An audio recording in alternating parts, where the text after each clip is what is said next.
With me, it is the NDTV two-wheeler of the year, the Suzuki Gixxer, which has been really popular of late. So many of you keep writing in about this bike, and for the last 6 months or so, well, Suzuki has already achieved its half-yearly target and ended up selling almost 50,000 of them. That's right, the target for the first year, by the way, was 1 lakh units.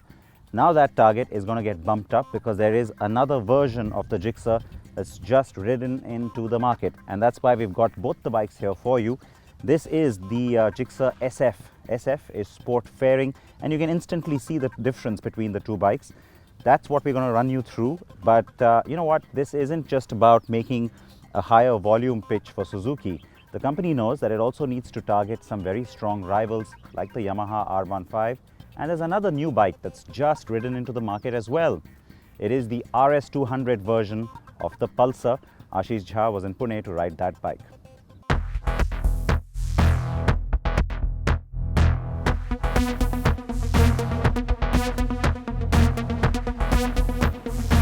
Bajaj has seen a lot of success with its Pulsar nameplate.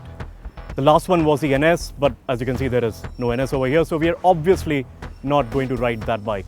We are here for something that's completely different and something that's hailed as the next level in the line of evolution. Yes, the 200 RS is based on the NS. But there are differences that go beyond the fairing. The RS200 has the same engine, but it gets a new head and, more importantly, fuel injection as against the carbureted fuel supply in the 200 NS. That takes power up 1 bhp. The throttle response is definitely crisper and more instant on this bike, and that's, well, sort of needed to offset the extra 15 to 20 kgs of weight that gets added thanks to the fully faired plastic bodywork and other technical components like the ABS unit. The engine doesn't sound great at low revs, but at full chat, it sounds genuinely good. The RS200 gets a shortened rake, so the handlebars are closer to the rider and the entire seating position is biased more towards comfort, is more upright than outright sporty. The seat offers good padding which adds to the comfort. The RS200's chassis balance is quite good, but the default suspension setting is on the softer side and you could have a bit of a hairy moment, especially if you lean into fast corners. Sure, it will work just fine on regular city roads at regular city speeds. But if you want to get in some track time or go knee-kissing around some snaky kart roads, we recommend you tune the monoshock a bit in favor of handling. Now we got up to speeds close to 150 km per hour, that's plenty fast, but there are vibrations that tend to creep into bodily areas that, well, let's refrain from mentioning on a family show. The initial gears are susceptible to vibrations, so we were just short of short shifting, though through the first two cogs. But from the third gear on, we got the engine to about 9,000 RPM, and there was a pronounced buzzy sensation through the seat.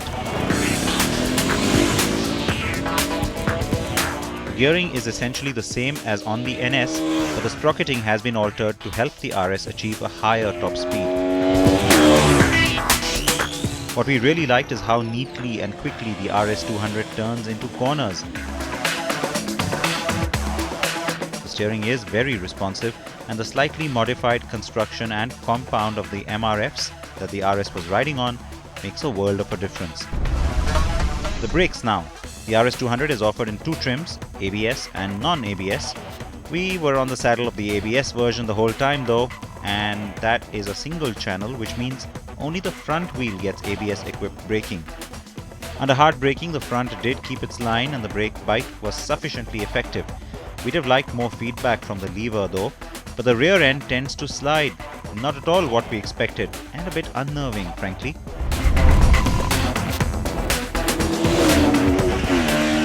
The RS200, as can be clearly experienced, is more aggressive than the 200 NS. So expect the fuel efficiency to be a bit lower than the non-faired sibling at about 35 km per litre. You know, all that loud chat about performance and dynamics is all very, very good, but at this price point, in this segment of motorcycling, it's also very crucial for the bike to look really nice. With the RS200, I'm not really fully taken. I think it's a little too overdone. I think it's a little too forced. I think it's a little too busy. I think there's a lot going on.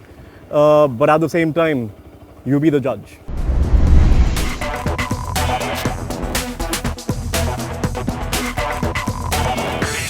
The RS200 is placed in a segment where it fights against the likes of the Yamaha R15, Honda CBR 150R and the KTM RC200. It does manage to look slightly bigger than those, but crucially it also looks the most controversial.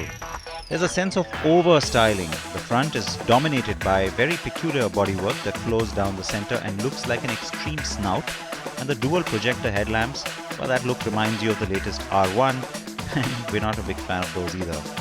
The tail lamps too are just a little bit too weird, and the rear section from the front seat on leading up to the lights reminds a bit of the Charisma and the original Extreme by Hero. Yes, strange. The RS200 is not as entertaining as the R15 or the RC200. Those bikes are in proper full attack mode from the word go, whereas the RS, well, you need to spend a little more time to get familiar with its boundaries and character. Its limits are not as great as its rivals, but at being a flaunt machine, it may actually be quite good as it manages to catch the eye in an instant, and that might be great, especially for younger buyers. At 1,30,000 for the ABS and 1,18,000 rupees for the non-ABS bike, it's not quite a steal either.